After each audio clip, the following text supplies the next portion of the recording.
أعوذ بالله من الشيطان الرجيم بسم الله الرحمن الرحيم وجاوزنا ببني إسرائيل البحر فأتوا على قوم يأكفون على أصنام لهم قالوا يا موسى اجعل لنا إلها كما لهم آلهة قال إنكم قوم تجهلون إن هؤلاء متبر ما هم فيه وباطل ما كانوا يعملون قال أغير الله أبغيكم إله وهو فضلكم على العالمين وإذ أنجيناكم من آل فرعون يسومونكم سوء العذاب يقتلون أبناءكم ويستحيون نساءكم وفي ذلكم بلاء من ربكم عظيم وواعدنا موسى 30 ليلة وأتممناها بعشر فتم ميقات ربه 40 ليلة وقال موسى لأخيه هارون اخلفني في قومي وأصلح ولا تتبع سبيل المفسدين ولما جاء موسى لميقاتنا وكلمه ربه قال رب أرني أنظر إليك قال لن تراني ولكن انظر إلى الجبل فإن استقر مكانه فسوف تراني فلما تجلى ربه للجبل جعله دكا وخر موسى صعقا فلما أفاق قال سبحانك تبت إليك وأنا أول المؤمنين قال يا موسى إني استفيتك على الناس برسالاتي وبكلامي فخذ ما آتيتك وكن من الشاكرين وكتبنا له في الألواح من كل شيء موعظة وتفصيلا لكل شيء فخذها بقوة وأمر قومك ويأخذوا بأحسنها سأوريكم دار الفاسقين صدق اللہ العظیم۔ ہم نے دیکھا کہ ان آیات میں بنی اسرائیل کے بارے میں مختلف واقعات کو بیان کیا جا رہا ہے، اور یہ تمام واقعات وہ تھے جو معروف تھے ان یہودیوں کے ہاں، جسے کسی بھی واقعے کی تفصیل بیان نہیں کی جا رہی بلکہ ان کی طرف اشارے کیے جا رہے ہیں، کیونکہ یہودوں کی تاریخ سے یہودی نسلاً بعد نسلاً اپنی اس قوم کی تاریخ سے اچھی طرح واقف تھے۔ وجاوزنا ببنی اسرائیل، فرمایا پھر ہم نے پار کروا دیا ببنی اسرائیل البحر، ہم نے بنی اسرائیل کو سمندر سے پار کروا دیا، یعنی جب پیچھے فرعون کی فوج آ رہی تھی، آگے سمندر تھا، درمیان میں بنی اسرائیل تھے، تو سمندر کے کنارے پہنچ کر بنی اسرائیل نے کہا کہ اے موسیٰ ہم تو مارے گئے، پیچھے فرعون اس کی فوج ہے، آگے سمندر ہے، اب ہمارا کیا ہوگا؟ تو موسیٰ علیہ السلام نے کہا پریشان نہ ہو، اللہ میرے ساتھ ہے۔ تو اللہ رب العزت نے غیب سے معجزہ ظاہر ہوا اور سمندر کے اندر خشکی کا راستہ بنا، اور یہ سارے کے سارے پار ہو گئے، اور جب فرعون اور اس کی فوج جو ہے سمندر کے اندر اتری، اسی سمندر کو حکم ہوا وہ لہریں آپس میں مل گئیں اور سارے کے سارے اس میں غرق ہو گئے۔ فرعون کی لاش کو سمندر نے باہر پھینک دیا، باقی سارے غرق ہو گئے، کیونکہ اللہ نے بچانا تھا اور اس کو قیامت تک نشانی رکھنی تھی، اس کی لاش کو باہر پھینک دیا گیا، چنانچہ اس کو دفن کیا گیا، پھر ایک صدی پہلے دوبارہ دریافت ہوئی۔ تو کہا کہ جب یہ بنی اسرائیل جو ہے اس سمندر سے پار ہوئے اور ان کا سفر شروع ہوا ہے صحرائے سینا میں، وہاں پہ فلسطین کی طرف، فَأَتَوْا عَلَىٰ قَوْمٍ يَعْكُفُونَ عَلَىٰ أَصْنَامٍ لَهُمْ، تو ان کا قوم ایک ایسی قوم کے پاس گزر ہوا جو بتوں کی پوجا کرتے تھی، ان کے پاس سے گزرے تو بتوں کو پوجا کر رہے تھے۔ قالوا یا موسیٰ اجعل لنا الہا کما لہم آلہہ، تو وہ کہنے لگے کہ اے موسیٰ ہمارے لیے بھی ایک ایسا خدا بنا دے جس طرح ان کا خدا ہے۔ یعنی ایسی بیوقوف قوم تھی کہ وہاں سے چھوٹ کے آئے تھے، ان کی توحید کی طرف موسیٰ علیہ السلام نے بلایا تھا، لیکن پھر ان کا دل جو ہے وہ بتوں کو دیکھ کر آیا کہ ہم بھی بت کو پوجیں، کہ اے موسیٰ علیہ جس طرح یہ قوم بتوں کو پوجتی ہے ہمارے لیے بھی آپ ایک بت بنا دیں۔ موسیٰ علیہ السلام نے کہا قال انکم قوم تجہلون، کہ تم تو بڑی ہی جاہل قوم ہو، یعنی جس بیماری سے اللہ نے تمہیں نجات دی ہے دوبارہ اس کے اندر مبتلا ہونا چاہتے ہو۔ ان ہؤلاء متبر ما هم فیہ، فرمایا کہ جس مرض کے اندر یہ مبتلا ہیں یہ تمہیں تباہ کر دے گی، یعنی شرک کی مرض یہ تمہیں تباہ کر دے گی۔ وباطل ما كانوا يعملون، اور جو عمل یہ کر رہے ہیں یہ بالکل باطل ہے، یہ برباد کر دینے والا عمل ہے، ناحق عمل ہے۔ قال اغیر اللہ ابغیکم الہا، موسیٰ علیہ السلام نے کہا کیا تم یہ چاہتے ہو کہ میں اللہ کے علاوہ تمہارے لیے کوئی الہ بنا دوں؟ یعنی یہ کیسی عجیب بات ہے کہ میں اللہ کے علاوہ، اللہ کے سوا تمہارے لیے کوئی اور معبود بنا دوں۔ وَهُوَ فَضَّلَكُمْ عَلَى الْعَالَمِينَ، جبکہ وہی اللہ ہے جس نے تمہیں سارے جہانوں پر فضیلت دی ہے، باقی ساری قوموں پر فضیلت دی ہے، تمہیں قوموں کی امامت عطا کی ہے، اور تمہارا رویہ یہ ہے کہ تم چاہتے ہو کہ میں اس اللہ کے علاوہ تمہارے لیے کوئی معبود قرار دے دوں۔ وَإِذْ أَنْجَيْنَاكُمْ مِنْ آلِ فِرْعَوْنَ، کہا کہ تم ذرا اللہ کی نعمتوں کو یاد تو کرو، ذرا اس موقع کو یاد کرو جب اللہ نے تمہیں فرعون کے لوگوں سے نجات دی تھی۔ یسومونکم سوء العذاب، وہ تمہیں بڑا ہی برا عذاب دیتے تھے۔ یقتلون ابناءکم، تمہارے بیٹوں کو وہ قتل کرتے تھے۔ ویستحیون نساءکم، اور تمہاری عورتوں کو زندہ رکھتے تھے۔ یعنی کتنا بڑا عذاب تھا تم پر، اللہ نے اس عذاب سے تمہیں نجات دی۔ اب اس کو یاد تو کرو۔ اب اس کا شکر یہ ہے کہ تم بتوں کو پوجو، اس کا شکر تو یہ ہے کہ تم اس کے مزید فرما بردار بن جاؤ، اسی ایک اللہ کی پوجا کرو۔ وفی ذالکم بلاء من ربکم عظیم، اور فرمایا کہ تمہارے لیے اس میں تمہارے رب کی طرف سے بڑی آزمائش تھی، اللہ نے تمہیں اس سے نجات دی۔ وواعدنا موسیٰ 30 لیلہ، اور فرمایا کہ ہم نے موسیٰ سے 30 راتوں کا وعدہ کیا۔ اب صحرائے سینا میں جب ان کا سفر جاری تھا تو کسی ایک موقع پہ جا کر اللہ نے موسیٰ علیہ السلام کو بلایا کہ 30 راتوں کے لیے آپ آئیں، اس جو کوہ طور ہے اس پر آپ اعتکاف کریں، 30 راتیں میری عبادت کریں۔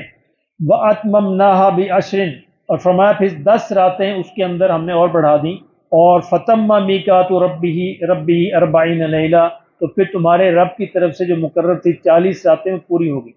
یعنی پہلے موسیٰ علیہ السلام کو 30 راتیں کہا گیا، پھر اللہ رب العزت نے 10 راتیں اور بڑھا کر ان کو 40 کر دیا۔ یہ 40 راتیں گویا اعتکاف تھا، جس میں باقی ساری دنیا سے کٹ کر موسیٰ علیہ السلام صرف اللہ کی عبادت کے لیے اپنے آپ کو خاص کر لیا تھا۔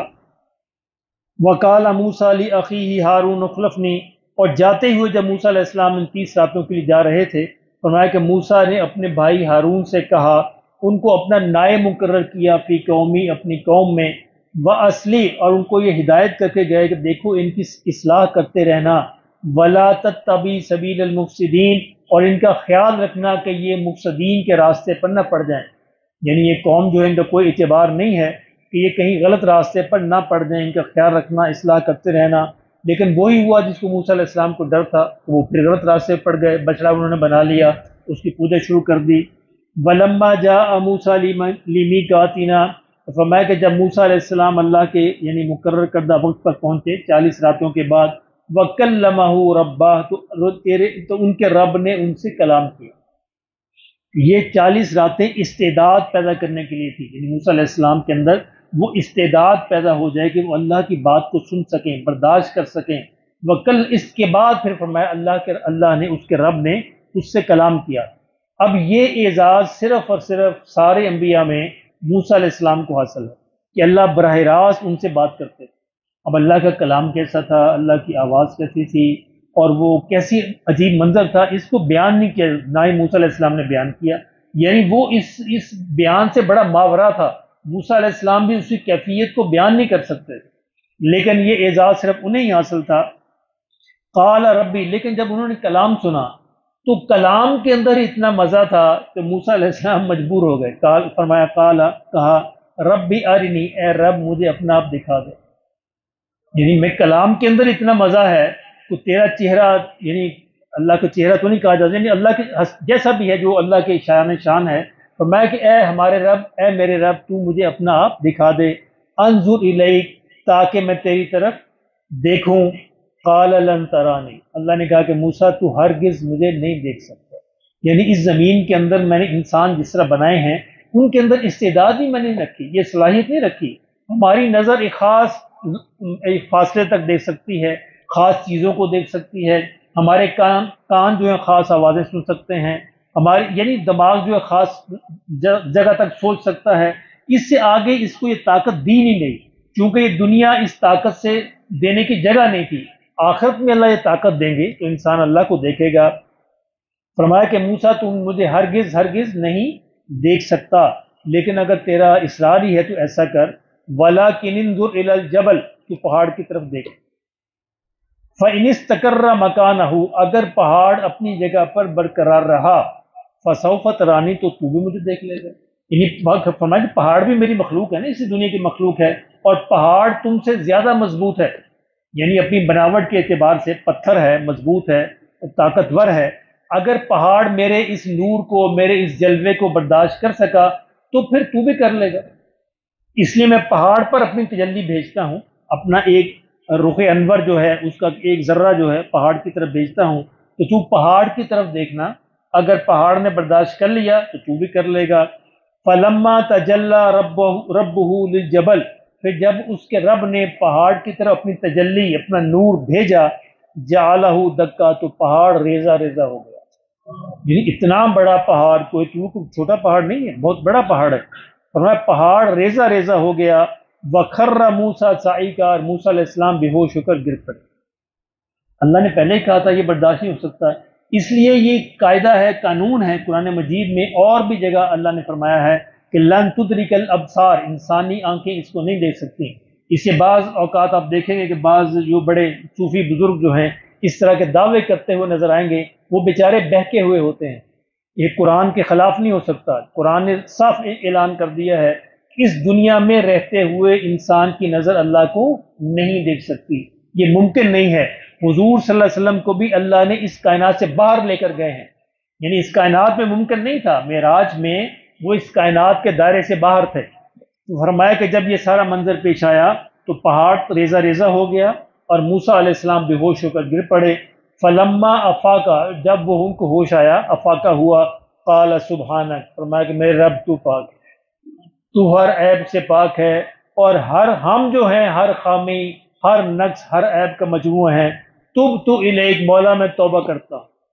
تیری طرف معافی چاہتا ہوں، مجھ سے غلطی ہوئی۔ وَأَنَا أَوَّلُ الْمُؤْمِنِينَ، اور میں سب سے پہلے تجھ پر ایمان رکھنے والا ہوں، مولا تو مجھے معاف فرما دے، یعنی میں نے غلط خواہش کا اظہار کیا، تو مجھے معاف فرما دے۔ قال یا موسیٰ، اللہ نے فرمایا کہ اے موسیٰ، ان اصطفیتک علی الناس، میں نے سارے انسانوں میں تمہیں چن لیا ہے۔ مصطفیٰ کہتے ہیں چنی ہوئی، اس لیے حضور کو مصطفیٰ کہتے ہیں، مصطفیٰ ہوتا ہے چنی ہوئی ہستی، سلیکٹڈ، کہ اے موسیٰ میں نے سارے انسانوں میں تمہارا انتخاب کیا، یہ کوئی کم ہے؟ اور تو کہتا مجھے دکھا دے اپنا آپ، یہ کوئی اعزاز کم ہے؟ کس کے لیے چنا؟ برسالاتی، اپنی رسالت کے لیے، اپنے پیغام کے لیے، کہ میرا پیغام جو ہے تم تک آئے گا، اور یہ پیغام بھی جو ہے یہ اس کو برداشت کرنا بھی آسان نہیں ہے، یعنی اللہ کی وحی کو برداشت کرنا بھی، یہ بھی پیغمبر ہی برداشت کر سکتا ہے، کیونکہ اللہ کے پیغمبروں کو اللہ وہ استطاعت دیتے ہیں۔ حضور صلی اللہ علیہ وسلم پر جب وحی نازل ہوتی تھی، اور اگر کبھی آپ اونٹ پر سوار ہوتے تو اونٹ چل نہیں سکتا تھا، تو اونٹ بیٹھ جاتا تھا، اتنا بوجھ پڑتا تھا، اونٹ بیٹھ جاتا تھا۔ اور سیدہ عائشہ رضی اللہ تعالیٰ عنہ فرماتی ہیں کہ بعض اوقات حضور صلی اللہ علیہ وسلم میری ران پہ سر رکھے ہوئے آرام فرما رہے ہوتے کہ وحی کا نزول شروع ہو جاتا، تو مجھے ایسے لگتا جیسے میری ہڈیاں ٹوٹ جائیں گی، اتنا بوجھ پڑتا۔ تو یہ اللہ صرف پیغمبروں کو یہ ہمت اور طاقت دیتے ہیں، اور حضور صلی اللہ علیہ وسلم کی بھی یہ حالت ہوتی کہ سخت سردی کے عالم میں بھی آپ کے چہرہ انور پر پسینہ ظاہر ہو جاتا، یعنی اتنا سخت بوجھ پڑتا تھا۔ تو اس لیے موسیٰ علیہ السلام کو اللہ نے کہا کہ یہ کوئی کم اعزاز ہے، میں نے تمہیں چن لیا ہے اپنی رسالت کے لیے، اپنے پیغام کے لیے، اپنے کلام کے لیے،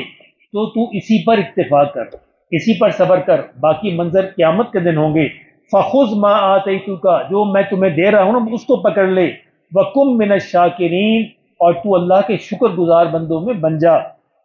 وَكَتَبْنَا لَهُ فِي الْأَلْوَاحِ مِن كُلِّ شَيْءٍ، فرمایا پھر ہم نے اس کے لیے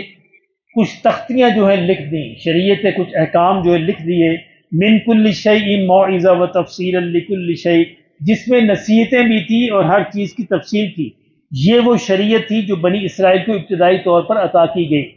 یعنی یہ اعزاز تھا بنی اسرائیل کا کہ اللہ نے ان کو شریعت لکھ کر بھیجی، یعنی لوح محفوظ سے وہ تختیاں لکھی لکھائی آئیں۔ اب اس میں مفسرین کی دو آراء ہیں، ایک رائے تو یہ ہے کہ وہ لکھی لکھائی آسمان سے ایسے نازل ہوئی، فرشتوں نے لکھی، اللہ کے حکم سے لکھی، اللہ کے حکم سے براہ راست لکھی گئیں، یا موسیٰ علیہ السلام نے سن کر لکھی، اس کے بارے میں کوئی نہیں جانتا۔ بہرحال وہ تختیاں لکھی ہوئی تھیں جن پر اللہ کی وہ شریعت، اللہ کے احکامات لکھے ہوئے تھے۔ وَتَفْصِيلًا لِكُلِّ شَيْءٍ، فرمایا اس میں ہر چیز کی تفصیل سی۔ ان تختیوں کے بارے میں اللہ نے کہا فَخُذْهَا بِقُوَّةٍ، اس کو مضبوطی سے تھام لو،